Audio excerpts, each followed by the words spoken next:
Go ahead and start the workshop meeting for May 3rd. Jenny, if you want to take the roll. Councilmember Thorson? Here. Councilmember Peterson? Here. Councilmember Wong? Here. Councilmember Cole? Here. Mayor Furlong? Your quorum is present. Motion to adopt the agenda. So moved, Your Honor. Moved by Councilmember Peterson, Second. second by Councilmember Wong. Any discussion? If not, all those in favor signify by saying aye. Aye. Opposed? Motion, or the agenda is adopted. We have one topic, and that's the enclosures for establishments serving alcohol outdoors. And I'll turn it over to City Manager Stark. Thank you, Mayor Furlong and council members. So when I arrived at the city of North St. Paul, Max Diner was on the cusp of, planning and hoping to open this summer, planning to open soon. And they had come to me with a concern that the fencing requirements around outdoor patios seemed onerous to them. I read the requirements, and based on my experience in other communities, it seemed a little bit onerous to me as well. But I didn't have a lot of experience in other communities, so I had asked Brandy Howe and the planning staff at WSB to take a look at what other communities recommend or require, and then give us some thoughts and some options for moving forward. So I think with that, I would just pass it on to Brandy. Welcome, Brandy. That down. Thanks for the introduction. So I had our planning assistant, Jared Johnson, help me do a little bit of research on behalf of Mr. Stark. And your existing ordinance basically states that if there is going to be an outdoor patio, the area must be enclosed by a 6-foot tall fence, and it should have a lock and gate, a gate with a lock, rather. So based on the inquiry from Max Steiner, we did the research of other communities, and we looked at City of Stillwater, City of Rosemont, Robbinsdale, and those were the only ones. And then based on a conversation that I had with Mr. Stark yesterday, we also looked at White Bear Lake to see what their regulations were, and they did not have any, and it was based up in a follow-up conversation with Jared Johnson. There's not that many communities that he did the research upon that had regulations for this type of enclosure for outdoor seating. So we'll just kind of look at the ones that did. And maybe I can just pause for 1 second. I think that the rationale for the enclosure, were you going to cover that? No, go ahead. The rationale for the enclosure is obviously it's a place where a patio where typically alcohol would be served. And the thought is that, you don't want to make it easy for somebody inside the patio that has an alcoholic beverage to just hand it to somebody outside the patio for consumption, to an underage person or, somebody that really isn't a patron. And so that's why the 6-foot fence was enacted for that purpose. That's my understanding. It just seems odd to me that a 6-foot fence would hinder people from passing something between go ahead, sorry. One of the other reasons is when you apply for a liquor license, what you have to do is be able to delineate where that alcohol will be served. And so I know at times there's been discussion about, well, could I buy a beer and then just, walk off and walk around with it? And that isn't an option in Minnesota. And so, whether it should be a 6-foot fence or planters or something, patios have become more commonplace to serve. You want to be outside. How do you delineate it? And so this is part of that process. And so if there isn't a demarcation of sorts, if you will, it becomes hard to say, well, this is the premise, this Right. spot. I think what I've saw once COVID hit, candidly, is things did loosen up a little bit on that. We saw a lot more, say, sidewalk service and things of that nature. That was during the emergency orders when we flexed a little bit on that. But I know that I've encountered the conversation on this point of, well, how much do you really need? Is it really an effort to stop the passing over the beer. Is any of that going to stop this? Probably not. But it is an idea of, it demarcates the premise where alcohol can be served. And that's really the point of it. Yep, and so Minnesota statute requires that the spaces be compact and contiguous, but there really isn't a whole lot else in terms of what the boundary needs to be, if any. So cities can impose further regulations, such as requiring a fence, which you have now. So we looked at Stillwater, and I've actually been up there recently in some of their situations, and they don't have any requirements for patio enclosures. They do have several patios with different types of enclosures. They have elevated patios, planter boxes, iron fencing with brick columns, wood fencing with gates.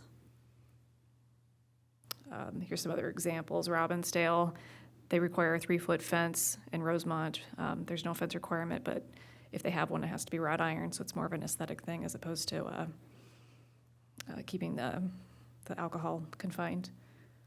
So options for you to consider are, basically, do you want to have any enclosure?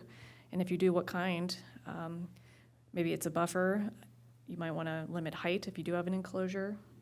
You might want to consider whether or not you need a gate to keep people in and if it needs a lock. And then we could also add additional conditions that would give City Council some flexibility in terms of each individual applicant for a liquor license. So here's just some images for you to take a look at. So there's the tall wrought iron fence that you could pass the beer through, a little bit more casual dining space. It's a shorter fence, just basically demarcating the area. Planter boxes.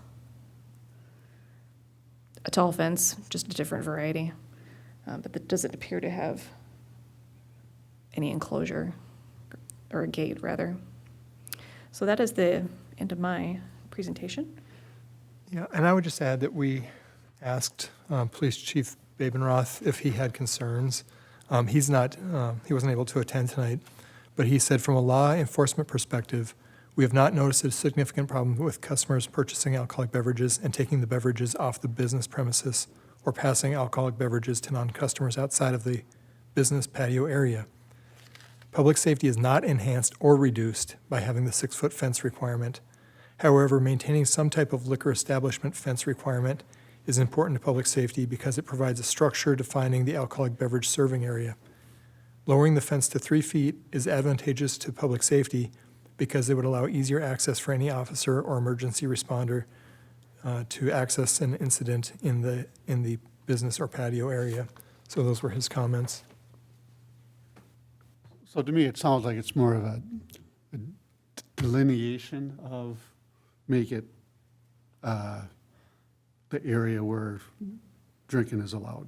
I mean, that's, I think last year when the bars did the temporary, where they put up the little fencing or the little chains to make it an area that kind of ropes off an area where the drinking is allowed. And I don't see a 6-foot high fence deterring people from passing drinks through. Soren, do you know, does a 6-foot high fence come from anywhere, or is that just something the city? I don't know, other than what I've traditionally seen is, at least in residential areas, 6 foot seems to be sort of the cap on what you'll allow for a fence in terms of height. A lot of the fence, I don't have any survey results, but I do see 6 feet as just kind of being a maximum height in a lot of areas. I guess I haven't seen it in terms of a required height. That was new to me from your code's perspective, that it required a 6-foot fence. And again, I assume it was because of the idea of presenting the passability of the alcohol or something like that. But I'm not really sure it served as much of a deterrent in that respect. And I did have a chance to talk to Phil, and what he said was it's more of a demarcation from his standpoint, and candidly from a law enforcement perspective, if you come in and see something, it's easier to address it if you don't have to deal with a 6-foot fence. If it's, a little bit lower, my recollection is Phil supported actually having a lower fence. I hope I'm not misrepresenting that, but that's That's what it kind of sounded like. He supported a smaller fence. And that's what I've seen in other communities too. It's about demarking the area. And then candidly, some of it is up to them, just the business, to police that on their own. I mean, it is their liquor license. They know what happens if booze starts to leave the premise. They know what happens if booze is being passed to minors. So, some of these codes are written at a point when that was a little bit more problematic. The underage service has gone way down, in my opinion, from where it used to be. So I'm not sure. Is that because you're older, or is that? Could be, yeah, fair, fair. Everyone knows the penalties that are associated with it and the liability with it, and it's not worth it. Right, right.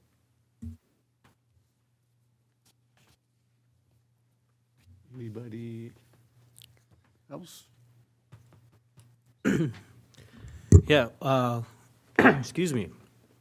Well, I think this is a good step forward. I mean, I would agree that I think our old, ordinance is a little too restrictive. I'm thinking about current patios. I know American Legion just spent quite a bit of money constructing a new beautiful patio, and it has a higher fence, but I don't know if they were doing that based off of our code or if that's just what they wanted to do. But I mean, that used to be just kind of like the front of their parking lot. Now there's no question that that's their patio.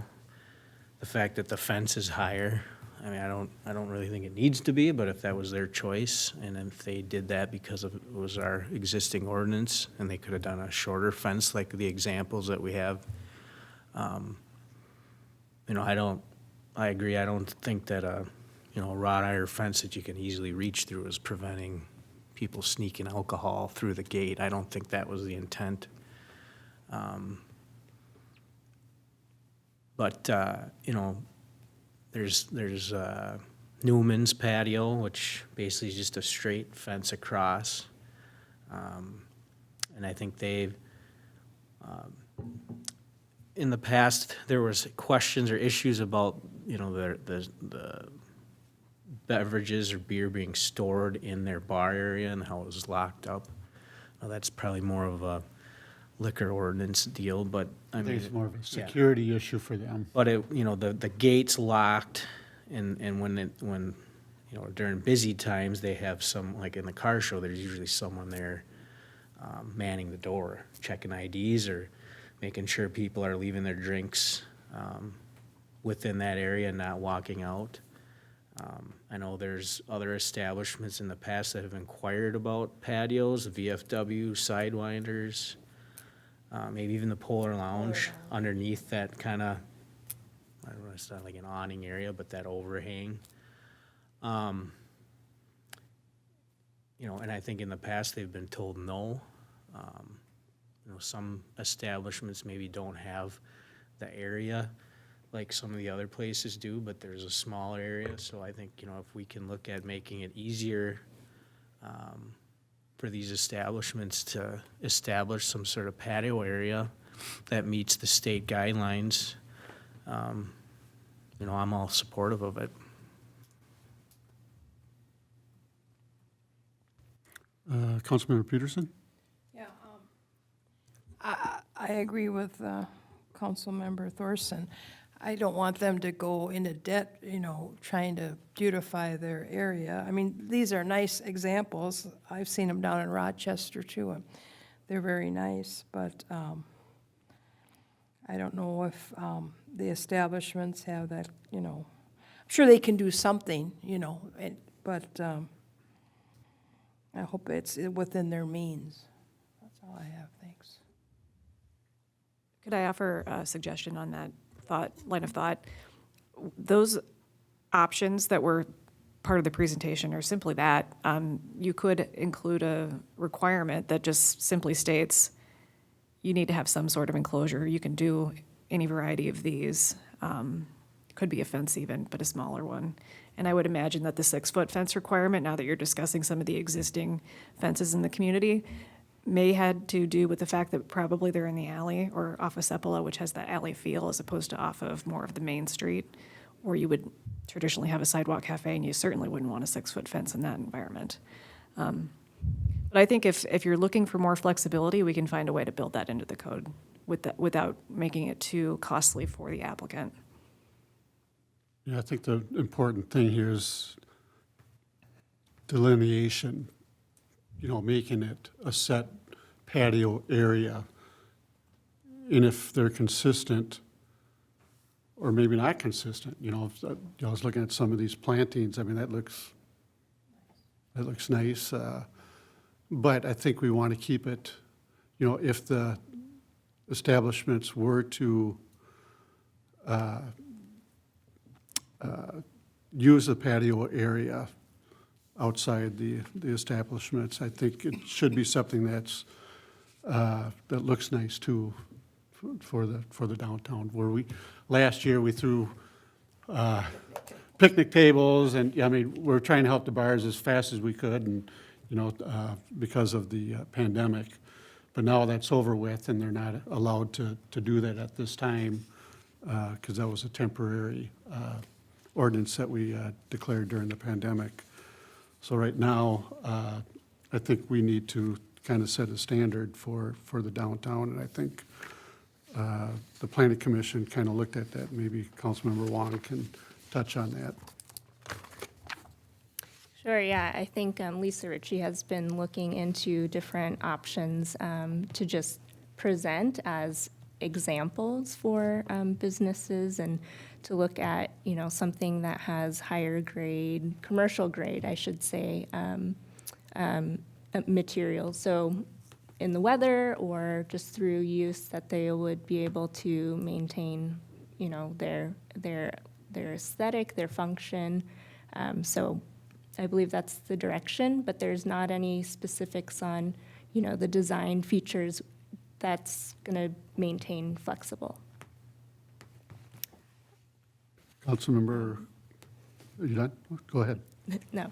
Oh, go ahead, go ahead. Yeah, so one thing I was thinking about too is, and we've had some discussion about this in the Planning Commission, is taking a look at a solution called parklets, or street cafes. The city of Minneapolis and many cities all over the country have this model, and it's basically businesses invest in expanding, some sort of deck, and it would go into a parking space. So it would provide opportunity for, folks to still walk through if they're going through downtown, but there's a designated area for dining that you can, delineate from the rest of the sidewalk. And I do believe some of their toolkits, they have those available. They provide some safety guidelines as well about, maybe putting up a concrete block here, 3 feet outside of the area. So it maintains, its safety for pedestrians and diners. Brandy, do we have an example of the parklet? Was that part of your presentation or no? It wasn't, but while you're discussing this, I know of some examples that exist. I could pull them up on Google Earth. Sure. If we can do that, that'd be great. Sure. And you probably have some places that you could point me to as well.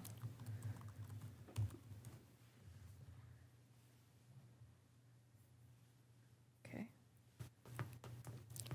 While she's looking that up, if I may, discuss a little bit about the points of cost and what the trade-off might be for that, having some sort of enclosure versus maybe not having an enclosure. My thought is, if a business is trying to expand their deck, and we require a fence, whether it's 6 feet or 3 feet, it can be any materials, the likelihood that maybe a business would only be able to afford something like aluminum versus if it was just open, and it would save them a lot of money too. So I'm just kind of thinking about that trade-off versus, having any fence versus, just an open deck.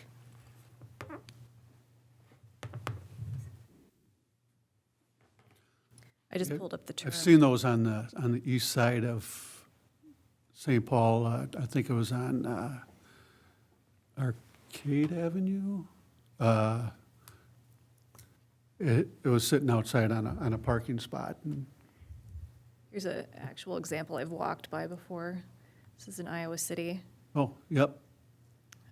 So it's about one block of their downtown.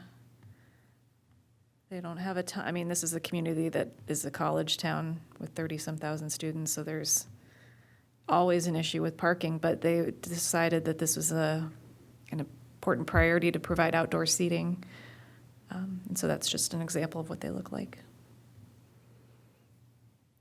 And then I pulled up Google Images. And they come in a lot of different varieties. And then Lisa has provided to the Plan Commission the kind of how-to guide from, you said it was St. Paul? Minneapolis. It was very thorough, very informational. We could provide that in the future. Oh, here's another one that seems pretty typical.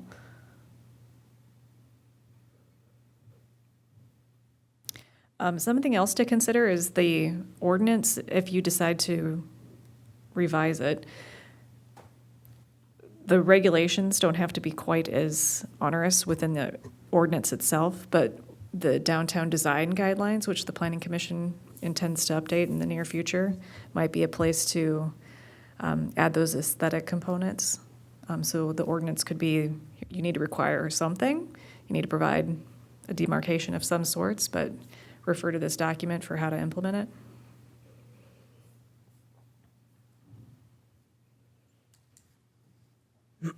Councilmember Cole? So we're looking at our ordinance right now and how it reads. It limits, I believe, the establishments down there right now in regards to allowing some sort of outdoor patio, similar to what they had last year. I don't think they could do what they did last year according to this ordinance. In terms of providing alcohol or just allowing outdoor seating? Allowed outdoor seating. I'm not as familiar with that topic of whether or not it's allowed. I'd have to verify that. But the existing ordinance in terms of the alcohol requirement is that you shall have a 6-foot tall fence if you want to have outdoor. And I think maybe what the mayor's talking about is, during COVID, you allowed service areas in the public right-of-way, whereas I think this is contemplating that it would be on a property owner's property. Now, whether we were lax, I'm assuming we were lax on the rules on the 6-foot fence as well during COVID in that public right-of-way situation, knowing that it was intended to be temporary. Yeah, I think we just, we allowed them to go out onto the public right away with very little restrictions in regards to, it looked like temporary tables, tents, sun shelters may be erected. Yeah, we're pretty relaxed in that. And I think that was common. So as we rewrite this ordinance, it sounds like we were looking at eliminating that 6-foot high fence, and what does that look like? And I think, Brandy tried to present you with some options. There's some fence ranges in height, or doing it in a different way with planter boxes. As Brandy said, there could be an opportunity to have some flexibility to say, here are, the important thing is the spirit and intent, that you're delineating your area, and then here are 2 or 3 options for how you could do that. I do like the idea that there'd be the ordinance that would apply regardless of where you're at in the city. And then in the downtown district, there would be some extra requirements for some of the aesthetics over and above. I think that makes sense. And it's my understanding that any license that would come forward for this sort of outdoor seating area would come to this body, and then you'd have the opportunity to give your input on their proposal. Is that correct? I believe so, as part of the liquor license. Can you say that again? Oh, I was trying to explain that if anytime anybody would want to come forward with such a request for an outdoor seating area where they would serve alcohol, they would first need to come to this body to get approval of that liquor license, and then that would be your opportunity to impose conditions or react to their proposal. Randy, is the current section that you've cited, is that in the zoning or is that in the liquor license? That is in the liquor license. So that is where we would handle it then, just as part of the liquor licensing. We should spell it out in the code, though, not do the case-by-case thing, just so that an applicant understands, here's what's expected of you when you apply for a liquor license. Yeah, we make this change in the liquor licensing, so when they come forward with the license, it's just right there. Yeah, it's code section 117.120, B2. B2. And it's, it's in there. So like if, just trying to think out loud here, an example would be like Roddy's on the corner. I know they also do have somewhat of a back area that they possibly could do a patio or something, but on the front, it's kind of a larger expansive area of a sidewalk versus if you go down a little farther, like in front of Newman's, it's just more of a narrow sidewalk, and they have their own patio area. But what Roddy's was allowed to do was kind of put that temporary, fencing up. It was just kind of some road cones with some plastic chains, but they, could fit 3 or 4 tables in there, and so in that particular area, and I think that's kind of similar to what's across the street with where Max Diner is going to be, it's this larger area.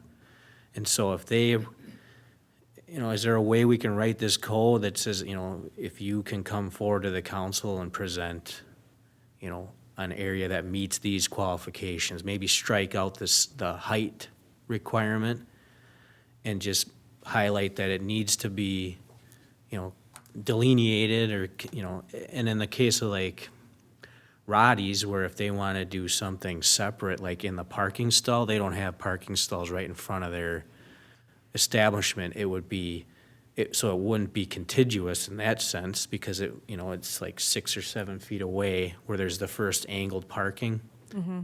But if, I don't know how it's kind of a different can of worms, but at least if you can say, if you're looking at doing something like this, you have to meet certain requirements, like one, you can't block whatever the standard width of the sidewalk is. Sure. And then, I yeah. think that you're touching on some really good points, and I'm questioning if this is a separate, maybe it's a combination, liquor license, but also right-of-way permitting, perhaps?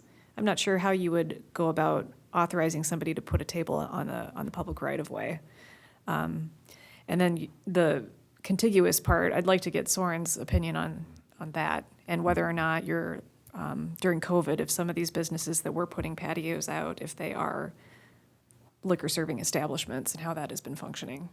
But if signs were put, like, let's say those first 3 stalls, I know it's public parking, but it's pretty common where you see, this parking is reserved for this establishment or whatever. Would that be kind of a workaround, or if you said, if Roddy's wanted to do one of those parklet, and they met all the requirements, and they want to use like 1 or 2 stalls, and to make it contiguous, you say these stalls are reserved for Roddy's parking only? I mean, I don't know if that's... Yeah, I think it's been touched on. There's 2 issues. One, the fence. I look at the fencing issue as expanding land that you already control, so your back area, and some may not be able to expand outdoors. They just may not have the land. Right. So that's issue 1. If you have the land, what are we going to require to call it compact and contiguous? The secondary discussion is, do you want to allow businesses to expand their operations into publicly controlled and operated areas? And that's, that's the policy discussion. Do you give up some parking stalls so that that are publicly controlled so that a business can operate in there? And that is, Scott, you touched on it, those parklets or whatever we're calling them. Well, I've worked on that issue, and it is, is it compact? And the contiguous is the issue. It's definitely compact. And so we can look into that. But if there's direction to, I think one issue is the fence. I seem to hear some, agreement on that issue.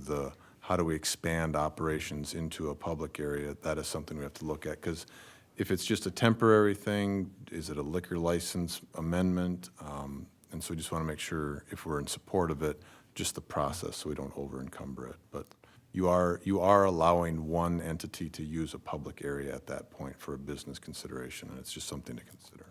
And the other thing to consider when allowing them to use the public right-of-way, and it touches on the contiguous, and if that causes problems, is they need the areas, the sidewalks still need to be ADA accessible as well. And if I may, the toolkit from Minneapolis, they have the dimensions for ADA as well to accommodate ADA, and then just also different things to consider in your design, like drainage from the side or from the parking spot. So there are some things that have been done that might, enhance, some of these spaces and still, provide some criteria. Are these parklets, are they permanent then, or are they They're seasonal, they're temporary. temporary? So they move them, or Yeah, they're not conducive to plowing snow. no? So where do they go? That's up to the business. But Up to the I mean, business. The few that I've seen seem to be very movable, if you will. It's usually just building with some 2x4s and wood, and I've seen them just loaded up on the trucks and moved. But they are meant to be seasonal. Now, we all have instances where I know that some businesses were allowed to bring in the white tents and the heaters during the winter, and all of that's COVID. That was meant to be stopgap. The bubbles, Yeah, the igloos, right. Councilmember? So what if, let's say, obviously we're mindful of the temporary, the COVID stuff, but on Friday nights during the car show, it's a standalone event on its own, and the road is shut down. So what if some of these establishments wanted to just on Friday nights set up temporary seating like they did? Is that, fall under the car show category, or is it kind of? You still need an area. I mean, the idea of serving beer and being able to just walk the streets, that liquor license isn't going to allow that, because you have to consume it in that compact and contiguous premise. But if an establishment wanted to set up something, like what we're talking about, but only do it during the car shows? What we've done in the past. Yeah. Or what we We've did. done some temporary During licenses COVID. and stuff of that nature, but again, it hasn't allowed them to roam the streets. No, And yeah, that's not what I'm talking about. I'm talking about like Roddy's situation where they had something set up in front of their in front of their business, and it was like their outdoor patio, but it was clearly. I think we've done things on a temporary basis. Okay. Just, I don't recall your exact code provision on that. But it's still, just to be clear, it allows them to expand the facility, but it still needs to be in a compact and contiguous area.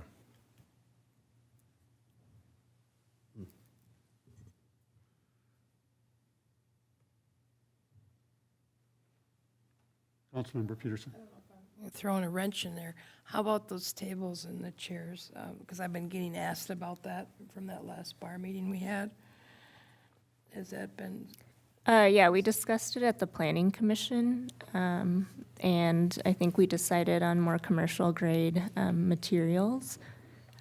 So, we have some examples that I think Lisa Ritchie will provide to the businesses, just to give some options. kind of anxious before the car show to get something squared away, but of course, the Fair enough. fencing, you know, that's probably more important right now. I was gonna say, right now, Yep. they're not allowed to do it, No. so is what I'm hearing. The roaming around, No, not the roaming, but The chairs. the picnic tables outside, all that was allowed during COVID. Yeah. It was a temporary, right. We can make some of those public spaces available, but again, I don't want COVID to become well, we did it last year. We pushed on some stuff on that. That isn't the rules anymore. We would need to define the area. We would need to try and delineate it or just make it clear where the area of service is. If you want to have some outdoor tables, you can do that, but again, it needs to be within a certain area. We have to decide whether we want to allow it on public property, things of that nature. so is that something that we could work with, try to rewrite this ordinance? Or I'm not sure where that ordinance is, if it even exists, but I'll take a look and see what is on the books in terms of seating out on the public right-of-way and provide some ideas or options in terms of how to make it a little bit more flexible. A lot of communities do allow it, but the limitations are basically related to the amount of land on the sidewalk. And if you've got a very narrow sidewalk, you still need to make sure you're in, there's adequate room for the public to walk through. No, and that's it. And candidly, some business, when I've seen it, because you still need to have the ADA, you still need to have the accessibility. And so candidly, some businesses, because of their location, won't qualify. Or it just won't make sense because of their location on a corner or something like that. So that's, not everyone will get the same opportunity. Right. I think that's something we can look into, is whether these kind of, I'll call them like satellite patio areas in the right-of-way would be doable, what it would take, what some of the pros and cons would be. So that's certainly something we can look into.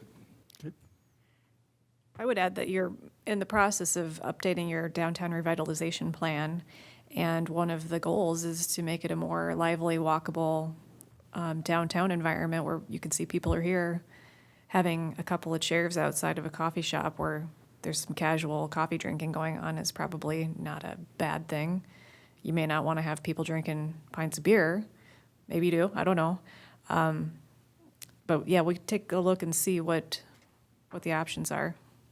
So right now, Love's Ice Cream has some tables outside for coffee. Under the ordinance, are they allowed to do that? I have no idea. So, candidly, sometimes things just show up. I don't know if that was asked for or if it was just put out there.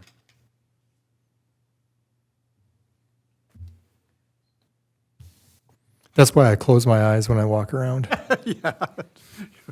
Walking into buildings. But alcohol is different than coffee. It is. There's that extra layer of you cannot leave the defined premises with booze. Putting a table out and maybe having a display of an antique or allowing people to sit and drink coffee, you don't have any of the liquor licensing. That's just then hey, this is the city's right-of-way, you're obstructing it, please move your stuff. The alcohol is just another layer. Yeah, okay. All right, do we have enough information? I believe so, yeah. Yes, I do. So it sounds like we need to act quickly because you've got people wanting to build things and Yeah. possibly sit outside. So this will probably be coming forward shortly. Okay. Soren, do you got anything to add, or? All right. That's it? Yeah, I've just, we're very fortunate to have Brandy in this capacity, so thanks to Brandy and her team for doing this work for us. Thank you, Brandy. Appreciate it. Thank you for the opportunity. Anybody else got anything to add to it? If not, we got nothing else? Motion to adjourn? So moved. Moved by Councilmember Wong, Second. second by Councilmember Peterson. Any discussion? Not all those in favor signify by saying aye. Aye. Opposed? We are adjourned till 6:30. 6:30. 6:06.